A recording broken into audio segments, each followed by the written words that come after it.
Welcome to Freed on Business. He grew up in South Florida, has been in business here since the early 90s, and has closed over $3 billion in deals. He's seen it all. He always has an opinion, and he's always ready to share it. Informed, entertaining, and connected, he has his finger on the pulse of South Florida's business community. He's Jim Freed, and this is Freed on Business. All right, everybody, welcome to another edition of Freed on Business. We have one of my favorite guests as we head towards show 800. We've got KC Conway on. He's the premier real estate economist that I've run into in my long and storied career in real estate. I want to thank our friends at Warren Henry. They've been a sponsor for probably 13 years at this point, certainly since episode 100, where I'm like episode 800 right now. I want to remind everybody that we're streaming live on LinkedIn, Facebook, Twitch, Instagram, I think, all the great little platforms. So without real hesitation, I just want to get right to KC. KC, where's KC, Mr. Mendoza? There he is. There he is. Welcome back, KC. It's been quite a year in real estate. I don't know what month of the real estate recession we've been in. There's a big target still on the office building market in certain sectors, or even in the hot markets, but in certain sub portions of them. Tell me, what do you see going on here in the next few months in real estate here at the end of 2024, and what do we see rounding into 2025? There's the pitch right over the plate, Mr. Conway. Just hit the ball. So the three big things on my horizon that I'm watching right now that affect everything, the whole world will stop. So number one is, most people think the election's over and we elected a president. You think that, Jim? We didn't. We selected a leader of the free world. We really don't talk about politics. We have talked about the tax policy that he's got coming up, which seems to be, somewhat complex, but keeps a status quo in place, which I think people like the status quo. But from what I can see, the yield curve is curving up, and there's a reason for that. In economics, we call it crowding out. Yeah. Well, here's the real thing. The founding fathers thought the American people, the public, were too stupid to elect the president. So they created this thing called the Electoral College. And they elect the president. And they don't meet until January 6th. So I don't know what the hell this thing was in November, right? Earlier in the month. It's January 6th, and the last January 6th was pretty interesting. So don't quit holding your breath. We have January 6th ahead of us. We'll have to see what the Electoral College does, because they don't have to vote the way their popular vote does. They could change their mind. So that could be interesting. And then once we get through that, January 15th, we have a whole East Coast and Gulf Coast port strike. So the guys timed out the strike during Hurricane Helene and Milton because they didn't want to be the bad guys not letting everything get resupplied from the hurricane. So they said, if you give us a 60% raise, we'll time out until January 15th. All right. So what's the problem? They want to stop port automation. It's cost too many jobs. So it's all about automation. I don't think it's going to be a 1 or 2 day strike. I think it's going to be weeks or months. And this could be very disruptive. So buy whatever you think you need, toilet paper, tires for the car, get all that stuff stockpiled before January 15th. And then, we got to figure out what the Fed's going to do. They don't know what the hell they're going to do. Remember they went to transitory longer. Forget we ever said transitory. Then remember last December, they said, hey, we're going to give you 5 rate cuts in 2024. 9 months later, none. Then they did a 50 basis point cut, then a 25. Well, they say they're data dependent and they thought all their data was good. Well, guess what? They're going to be data confused. The hurricanes have disrupted so much of the labor and GDP data that none of it is going to make any damn sense. So what's the Fed? They're going to be data confused, not data dependent. So we're going to have to go back to our core convictions and our core data, like the U-Haul moving report that we'll get the first week of January to tell us everybody moved to Florida and Texas, and we'll all be okay, right, Jim? So those are the big ones, and we know office is a problem, but we'll move on from that. KC, I alluded to a little bit about the crowding out effect of the entitlements and tax cuts that are coming down the road. Will inflation come back? Definitely. So think about it. You can't have a Hurricane Katrina event. Helene and Milton were a Hurricane Katrina. 4 states massively affected. So supply, material, labor disruption. We saw the latest jobs report. There were only 12,000 jobs created. You believe that? You believe we only created 12,000 jobs? Hell no. They didn't know where to count them. They told us the month before they couldn't count 812,000 of the jobs that they said we had, that confused the Fed and made them do the 50 basis point cut. So it's going to be a lot of data confusion, a lot of inflation. Materials are going to be going up. And a lot of the things that the Fed doesn't look at, they say, well, forget housing inflation. It's no big deal. We'll just ignore that. Forget food inflation. Egg prices are up 30%. Forget medical inflation. Forget services inflation. We have very real inflation. They haven't fixed the inflation problem at all. So are they going to lie to us? Are they going to pause? Are they going to go back to their jump rope monetary policy? It was hike, then skip, hike, skip. Now it's going to be, okay, cut. Nope, go back, hike and pause. They don't know these idiots don't know what the hell they're doing. This is the worst Fed we've ever had. Now, what about the potential sales tax that they're looking more, that they're calling a tariff, and more of an inward turn towards the U.S.? We'll call it economic isolation. Some people call it reshoring, nearshoring, in-town, manufacturing. What's up with that? So just go back and look at when Trump did this in Trump White House 1.0, and we had the tariffs and we thought everything was going to blow up. What did the manufacturers in Asia and everywhere else that were targeted with tariffs do? The tariff only applies to where the last component of assembly occurs. So if you're China making cars, you put the wheels on in South Korea, or you put them on in Mexico, and there's no tariff that's applied. So we're going to have all this gamesmanship where the last component of assembly will be in a non-tariff impacted country, and we won't really have tariffs. That's what happened last time. I love that. Thank you. That's like a real news nugget. So what is a good real estate play for inflation? Well, still, if you can get a house and a mortgage, residential is very strong. The other thing I like is things that have a good adaptive reuse potential. So my big thing I've been doing most of this past year has been called the retail small box apocalypse. Drugstores, dollar discount stores, now restaurants, all these branch banks, all these things that are great locations, that have great repurpose, but the current use is going away. Whether it's Rite Aid, CVS, Walgreens, they're all going away. We're gonna go away. What do we do with these things? Well, I'm seeing all kinds of things. I'm seeing BP come in and buy a bunch of them and put in high-speed EV recharging with a convenience store. I'm seeing vet clinics and vet stores like in PetSmart, the Banfield, move out and go into drugstores because they're a perfect 12 to 14,000 square foot fix. I'm seeing some turned into car washes, believe it or not. Great. Office, remote office. There's tremendous opportunity. You can buy these things for under $50 a square foot, put 20 in them, and put an adaptive reuse in them, and you got $100 square foot plus asset. Great play. And they have parking. What's the future of commercial real estate jobs? It's going to be interesting. So those that keep their skills up to speed and can think out of the box, they get up out of the box once in a while and look around their cubicle and see what's going outside the window, they'll be okay. This AI is going to be an impact, just like it did the paralegals in the legal profession, and it's doing somewhat in the medical. Those that are low skill, that don't get out, that really don't add value to the process are gone. But those that have relationships, those that understand the real estate, those that can connect dots are will excel, like this adaptive reuse thing. We've talked about it before. I wrote that paper 5-7 years ago with CCIM Institute, and the idiots still didn't do much with it. Human adaptive reuse. I love it. Listen, we've got just a couple more minutes in this segment. Then we're going to go to a break, and then we'll come back for your bottom line. What's your big thought leader concept about real estate today? So this is one of those tough times, right? In real estate, the people that excel, we do it when markets are turning, when they're at the bottom going up or the top going down, because you got to refigure it out. Capital's hard to find. You got to know how to put capital together. And it's not traditional. The banks all have their heads buried like ostriches in the sand, afraid to do CRE loans, afraid of their bank regulators. The Fed just put out their new state of the bank report where they said, oh my God, we're finally worried about commercial real estate. Oh my God, when did this happen? Like over the last decade or going back to 2008 or 2009.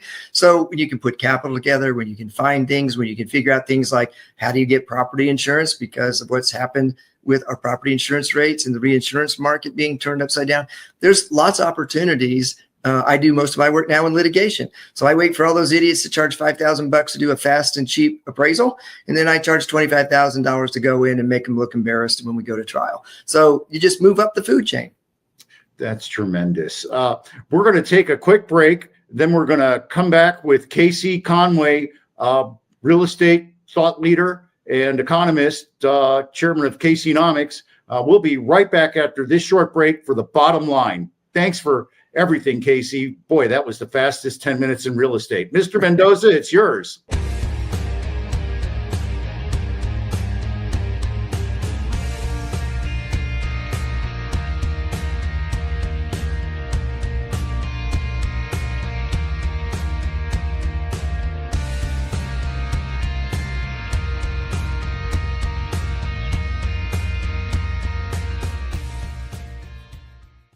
Oh, that interlude is a good tip on what I'm going to ask Mr. Conway about after we come out of the break. I want to thank our sponsors. We're heading into show 800. It's coming up in the next couple of weeks. I want to thank our sponsors for well over a decade and personal family friends at this point. Larry, Warren, Eric Day, the Zinn family, all our friends in the sales and service department of Warren Henry who treat us like family. Yesterday, I ran into somebody that was looking for a long, significant career. They didn't go to high school, and I'm referring them to Warren Henry because they were a terrific service provider, customer service provider. And great to be part of the Warren Henry family for all these many years. I want to remind everybody, if you're looking to buy or lease a car, you want to get every advantage that you can. That's why I have to go to Warren Henry, Land Rover, Range Rover, Infiniti, Jaguar, and Lincoln up at 151st and Biscayne. And my favorite town, Gainesville, they sell Audis. Down in the Keys, they've got a store that sells all the great nameplates. Down in South Dade, their award-winning Land Rover, Range Rover store, and of course their new Land Rover, Range Rover store out in West Broward. What do all these stores and all these products have in common? Well, they're all great cars. They come with the Warren Henry Advantage. It's a list of great features that you get when you buy your Warren Henry car. My favorite is the service. I get a service loaner. I get honest opinions and great insight to what's going on. They take really good care of me, and I love bringing in my car because they always, the service guys love my car. They always want to buy my, I think it's a Q60, Q7, Q6, I forget. It's all these numbers. It's the last sedan they're ever going to make that's a gas car. So all the service guys love it. They treat it like gold. They treat me like gold. My beautiful wife like gold. My mom like gold. All my friends go there. My clients. So remember, always the best price, always the best service. Always Warren Henry.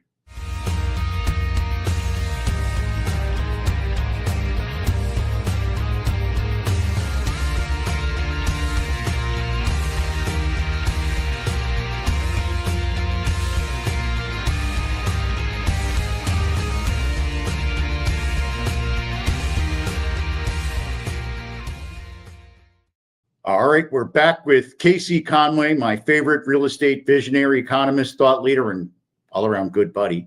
Mr. Mendoza, can you please produce Mr. Conway again? There you go. I love it when he pushes that button. Now, I teased that you were going to give the bottom line, but then I had a question that came up in my mind as we were going out.